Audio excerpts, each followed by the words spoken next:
ধর্ষণের হাত থেকে বাঁচার জন্য সুকর্ণ মারিয়া লঞ্চ থেকে নদীতে ঝাঁপ দিলেন এবং নদীতে কোনো নৌকা ছিল না। তিনি সেই নদীতে ডুবেই মারা গেলেন। তার লাশ পুলিশ উদ্ধার করলো ঘটনার কিছুক্ষণ পরে। এখন নদীতে নৌকা কেমন করে থাকবে, কারণ সেই নৌকাটি তো 5ই আগস্ট আন্দোলনের মাধ্যমে তারা নিজেরাই নদীতে ডুবিয়ে দিয়েছিলেন। কে এই সুকর্ণ মারিয়া? সুকর্ণ মারিয়া বাংলাদেশের সেই যে ছাত্র আন্দোলনের অন্যতম একজন সমন্বয়ক। এই সুকর্ণ মারিয়া কিছুদিন আগেও তার নিজের ফেসবুক আইডিতে পাকিস্তান জিন্দাবাদ বলে একটি পোস্ট করেছিলেন এবং তিনি এরকমের একটি পোস্ট করেছিলেন যে আওয়ামী লীগের জানাজায় তিনি অংশ নেবেন। এখন দেখুন নিজের খোঁড়া গর্তে কিভাবে নিজে পড়ে মারা গেল, কারণ সে যে নদীতে ঝাঁপ দিয়েছিল, নদীতে যদি সেই নৌকাটা থাকতো তাহলে অন্তত প্রাণে বেঁচে যেতে পারতেন, কিন্তু সেই নৌকাটা তো তারাই ডুবিয়ে দিয়েছিল। একটা জিনিস মাথায় রাখবেন, নিজের খোঁড়া গর্ত সবসময় নিজের জন্যই ফাঁদ পেতে বসে থাকে। এরকমের একটি প্রেক্ষাপট বাংলাদেশে অলরেডি সৃষ্টি হয়ে গেছে।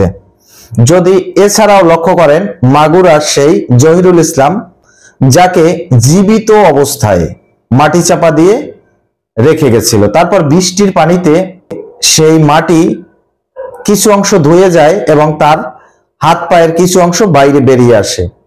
এলাকার ছেলেপান যখন সেখানে খেলাধুলা করতে যায়, সেখানে দেখে সেই হাত পায়ের কিছু অংশ যা তখনও নড়তেছিল। তখন এলাকাবাসীকে খবর দিয়ে আনা হয় এবং তাকে উদ্ধার করে হসপিটালে নিয়ে যাওয়া হয়। এখন এই যে জহিরুল ইসলাম, ইনিও একজন ছাত্র সমন্বয়ক এবং ইনিও এ ধরনের স্লোগান দিচ্ছিলেন যে নৌকা ডুবেছে, বাংলাদেশ স্বাধীন হয়েছে। তো কি স্বাধীনতা অর্জন করলেন আপনারা? বাংলাদেশে এই যে মব, এটা তো আপনারাই সৃষ্টি করেছিলেন এই যে আপনাদের স্বাধীনতার মাধ্যমে, এবং সেই স্বাধীনতার যে সুফল সেটা আপনারা আপনাদের জীবন দিয়ে প্রমাণ করে গেলেন। বিষের স্বাদ পরীক্ষা করার জন্য এক বিজ্ঞানী বিষ খেলেন এবং তিনি বিষ মিষ্টি এ কথা লিখে তারপরে মারা গেলেন। জীবন দিয়ে প্রমাণ করতে হলো বিষের স্বাদ মিষ্টি। সেরকমই একটা প্রেক্ষাপট যে জীবন দিয়ে প্রমাণ করতে হলো যে তারা যেই নৌকোটি ডুবিয়ে দিয়েছিল 5ই আগস্ট আন্দোলন অবরোধের মাধ্যমে, সেই নৌকোটি থাকলে তাদের জীবন দশায় এরকমের পরিণতি হতো না। বাংলাদেশে এই যে মব জাস্টিস, বর্তমান সময় যে কোনো মানুষ মব জাস্টিসের শিকার হচ্ছে। এই মব শব্দটির সাথে বাংলাদেশের কোনো মানুষ বিগত দিনে পরিচিত ছিল না এবং মব নামের এই সকল সন্ত্রাসীরা মূলত এতদিন রাজাকার নামে পরিচিত ছিল। কথাটি হচ্ছে এরকমের, 1971 সালের পাকিস্তানি হানাদার বাহিনী দ্বারা নির্যাতিত মা বোনরা যে সকল রাজাকার সন্তানের জন্ম দিয়েছিলেন, তারা বংশ পরম্পরায় বর্তমান সমাজে তাদের ডালপালা বিস্তৃত এলাকা জুড়ে দখল করে রেখেছে। এখন সেই রাজাকারের বাচ্চা, রাজাকারের নাতিপুতি 3 স্তরে বিকশিত হয়ে গেছে বর্তমান সময় বাংলাদেশের এই রাজাকাররা। এখন এই রাজাকাররা তাদেরকে রাজাকার বললে মোটেও সহ্য করতে পারবে না। দরকারে তারা কিয়ামতের আগুন সহ্য করতে পারবে, কিন্তু তাদেরকে যদি রাজাকার বলা হয় তাহলে সেটা সহ্য করতে পারবে না। এজন্য বর্তমান সময়ে এই যে নৌকাডুবি হলো, এই নৌকাডুবির পরে তারা মব নামে নিজেদেরকে প্রকাশিত করছে এবং যত সকল মব জাস্টিস সারা বাংলাদেশে বর্তমান সময় দেখা যাচ্ছে, টোটালি একটা রাজাকারের কাণ্ড কারখানা। টোটালি এই সম্পূর্ণ মব জাস্টিসটা রাজাকারের তাদের যে কার্যক্রম সেটার একটি বিকশিত রূপ। তো এই মব জাস্টিস সৃষ্টি করলো কারা? মব জাস্টিস সৃষ্টি করলো বাংলাদেশের এই সকল ছাত্ররা, এই সকল ছাত্র সমন্বয়করা। এখন সেই তাদের খোঁড়া গর্তে এক একজন পড়ছে এবং এক একজন মৃত্যুর কোলে ধাবিত হচ্ছে। প্রিয় দর্শক, আজকের মব জাস্টিস কোথা থেকে শুরু হলো, কোথায় গিয়ে শেষ হবে, এই সকল বিষয় নিয়ে বিস্তারিতভাবে আলোচনা করব। ভিডিওটি মনোযোগ সহকারে ধৈর্য ধরে কন্টিনিউ করুন এবং শেষ পর্যন্ত দেখার পরে আমার ভিডিওটি যদি আপনার কাছে ভালো লাগে তাহলে অবশ্যই ভিডিওটিতে একটি লাইক দিয়ে চ্যানেলটা সাবস্ক্রাইব করবেন এবং কমেন্ট করে আপনার মূল্যবান মতামত জানিয়ে যাবেন।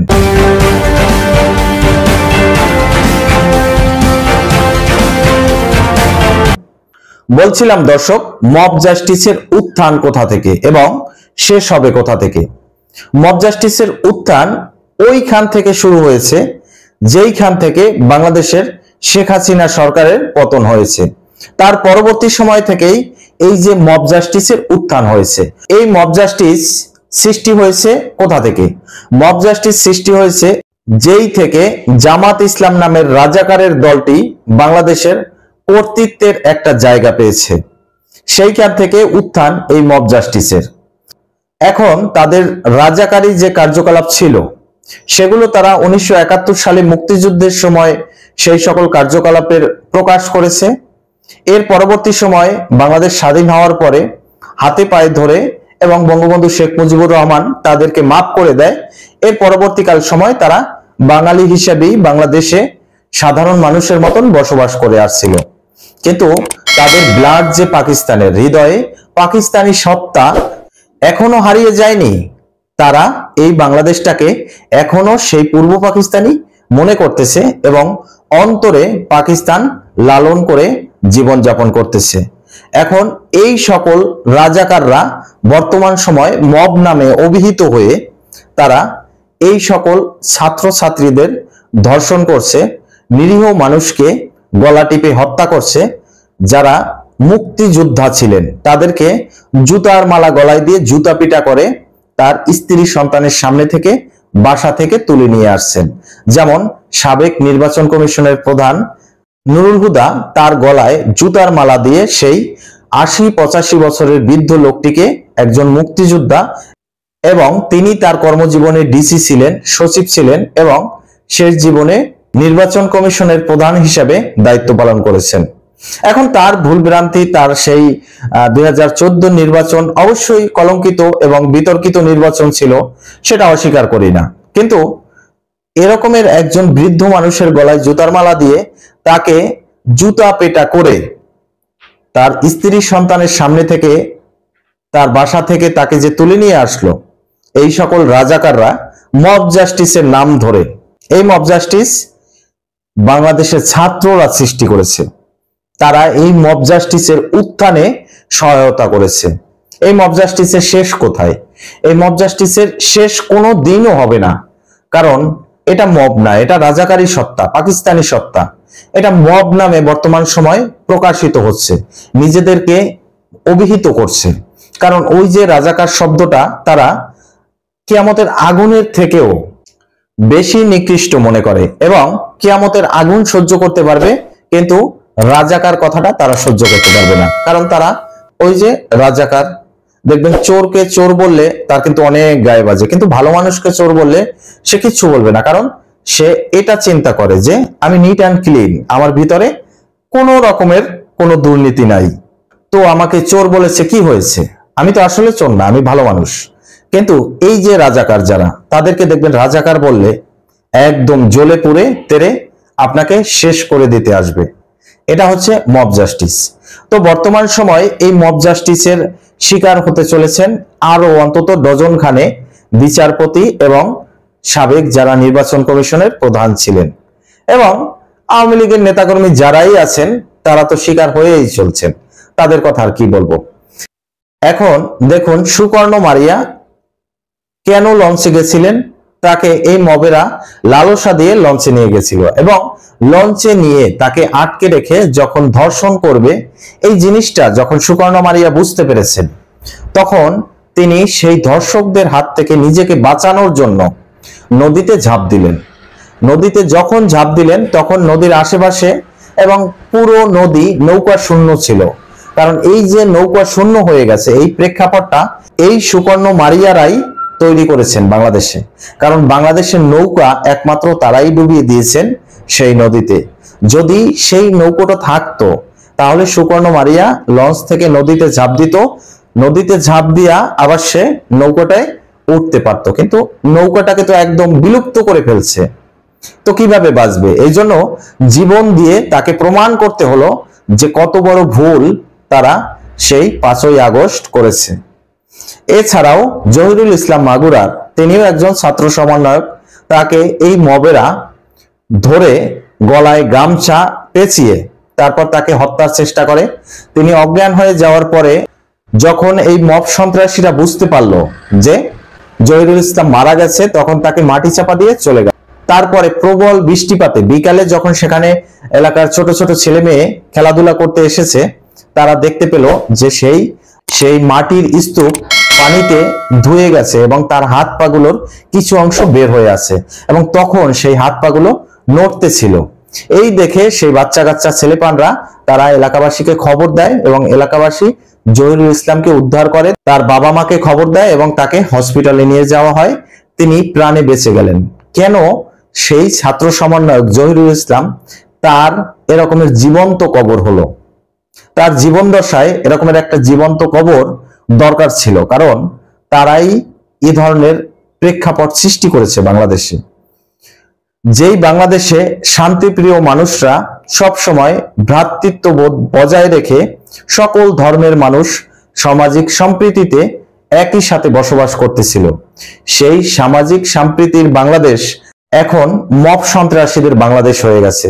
এই বাংলাদেশে কোনো বিচার আচার কিচ্ছু নেই। এই বাংলাদেশ থেকে সমস্ত বিচার আচার এখন মব সন্ত্রাসীদের হাতে চলে গেছে। দেখবেন সাবেক নির্বাচন কমিশনের প্রধান নুরুল হুদাকে যখন জুতার মালা গলায় দিয়ে তার স্ত্রী সন্তানের সামনে বসে জুতা পেটা করা হলো, তখন সেখানে পুলিশ ছিল। কই সেই মব সন্ত্রাসীদের তখন কেন গ্রেপ্তার করলো না? ডক্টর মোহাম্মদ ইউনূস যখন তার ভেরিফাইড ফেসবুক পেজে এ ধরনের পোস্ট করলেন যে এটার সুষ্ঠু তদন্ত হওয়ার দরকার এবং যারা যারা এই কার্য করেছে তাদের বিচার হবে, এই পোস্টটি তিনি কেন করলেন? এই পোস্টটি করলেন এই কারণেই, কারণ সাবেক নির্বাচন কমিশনের প্রধান নুরুল হুদার এই ঘটনাটিকে বাংলাদেশের সাধারণ জনগণ বলেন, রাজনৈতিক ব্যক্তিবর্গ বলেন, কেউই ভালোভাবে নেয়নি এবং সরকারের ভিত নড়ে যাচ্ছিল। এখন দেখুন ডক্টর মোহাম্মদ ইউনূস এই জিনিসটা বুঝতে পেরে যখনই তিনি তার ভেরিফাইড ফেসবুক পেজে এই মব সন্ত্রাসীদের শাস্তির আওতায় আনার একটা পোস্ট করলেন এবং বললেন এর সমস্ত দায়বদ্ধতা বাংলাদেশ প্রশাসনের, তখনই সেই পুলিশেরাই আবার সেই মবদের আটক করলো এবং সেই মবেরা বর্তমান সময় জামিনে বেকসুর খালাস পেয়ে গেছে। এটা বাস্তব কথা। আমি যে কথাগুলো বলি একটু কাটাকাটি করে দেখেন, শুধুমাত্র আমার কথাগুলো শুনে আপনারা ব্যাড কমেন্ট করেন না বা আমাকে ভুল বুঝছেন না। আমি যে কথাগুলো বলি বাস্তব কথা, বাস্তব প্রেক্ষাপটটা আপনাদের সামনে তুলে ধরি। এখন আমার চেহারা মনে করেন অনেক কুৎসিত, আয়নার সামনে তো আমাকে খারাপ লাগবেই, তো বাস্তব প্রেক্ষাপটটা এরকমেরই খারাপ। এটাকে যদি আয়নার সামনে তুলে ধরি তাহলে এটা এরকম খারাপই লাগবে। তো এজন্য আমাকে নিয়ে ব্যাড কমেন্ট করার কোনো দরকার নেই, বাস্তব প্রেক্ষাপটটা বোঝার চেষ্টা করুন। তো দেখুন সেই ডক্টর মোহাম্মদ ইউনূস তারই ইন্ধনে বাংলাদেশের তথাকথিত সেই সকল রাজাকাররা মব নামে বর্তমান সময় বাংলাদেশটাকে মব সন্ত্রাসী দ্বারা একদম জিম্মি করে রেখেছে। এবং এই সকল মব জাস্টিস আপনারা কি মনে করেন ডক্টর মোহাম্মদ ইউনূসের ইন্ধন ছাড়া, তার অনুমতি ছাড়া কোনো প্রকারে বাংলাদেশে সম্ভব? ডক্টর মোহাম্মদ ইউনূস নিজেকে দাবি করেন তিনি রাজনীতি কিছু বোঝেন না, কিন্তু তিনি রাজনীতির মাস্টার মাইন্ড, অর্থনীতির উপরে পিএইচডি করা অর্থনীতিবিদ। তিনি চিন্তা করতে হবে সে কত বড় মাপের ব্যবসায়ী। রাজনীতিটাকেও তিনি বর্তমান সময় বড় একটা ব্যবসা ক্ষেত্র বানিয়ে রেখেছেন। অতএব কে বলে তিনি রাজনৈতিক ময়দানের শিশু? তিনি রাজনৈতিক ময়দানের মাস্টার মাইন্ড এবং তার যে মেটিকুলাস ডিজাইন, এটা সাধারণত আপনি এশিয়া মহাদেশের ভিতরে এমন কোন রাজনীতিবিদ নাই তার সমকক্ষ এই ধরনের মেটিকুলাস ডিজাইন কেউ করতে পারবে। তো কথা হচ্ছে মব নিয়ে। তো মব জাস্টিসের শিকার হচ্ছে বাংলাদেশের তরুণ তরুণী, ছাত্র ছাত্রী, সুন্দরী যুবতী, নারীরা। এছাড়াও বাংলাদেশে উচ্চবিত্ত, সোজা কথায় যাদের টাকা পয়সা আছে তারা, এবং আওয়ামী লীগের নেতাকর্মীরা। এই তিন ধরনের মানুষ বর্তমান সময় মব জাস্টিসের শিকার হচ্ছে। মেয়েরা শিকার হচ্ছে ধর্ষণের, উচ্চবিত্ত বা যাদের টাকা পয়সা আছে তারা লুটতরাজের শিকার হচ্ছেন, এবং আওয়ামী লীগের নেতাকর্মীরা তাদের জীবন একদম মৃত্যুপুরীতে পরিণত হয়েছে। এটা হচ্ছে বর্তমান সময়ে মব জাস্টিসের প্রেক্ষাপট। তবে একটা জিনিস মাথায় রাখতে হবে যে আল্লাহ কাউকে কোনোদিন ছেড়ে দেয় না। যে যতটুকু পানিতে নামবে সে ততটুকুই ভিজবে। এই যে সাবেক নির্বাচন কমিশনের প্রধান নুরুল হুদা তার স্ত্রী সন্তানের সামনে থেকে ৮০-৮৫ বছর বয়সী তার মতন একজন বৃদ্ধ মানুষকে, এবং যিনি বাংলাদেশকে স্বাধীনতা এনে দিয়েছেন, একজন মুক্তিযোদ্ধা, তার মতন একজন মুক্তিযোদ্ধাকে জুতার মালা গলায় দিয়ে জুতা পিটা করে তার স্ত্রী সন্তানের সামনে থেকে নিয়ে আসলো। এই ধরনের জুতার মালা, এই ধরনের জুতা পিটা ভবিষ্যতে তাদের জন্য অপেক্ষা করবে যারা এগুলো করেছে এবং এই সকল কার্যের ইন্ধনদাতা যারা। তো আল্লাহর সেই বিচার পর্যন্ত আমরা অপেক্ষা করব এবং দেখতে থাকব যে কিভাবে আল্লাহর বিচারে দুনিয়ার জমিনে এই সকল বিচারের সম্মুখীন তারা হয়। তো প্রিয় দর্শক, আজকের এই পর্যন্তই শেষ করছি। পরবর্তীতে নতুন কোনো ভিডিও নিয়ে আসবো। সেই পর্যন্ত ভালো থাকুন, সুস্থ থাকুন। আল্লাহ হাফিজ।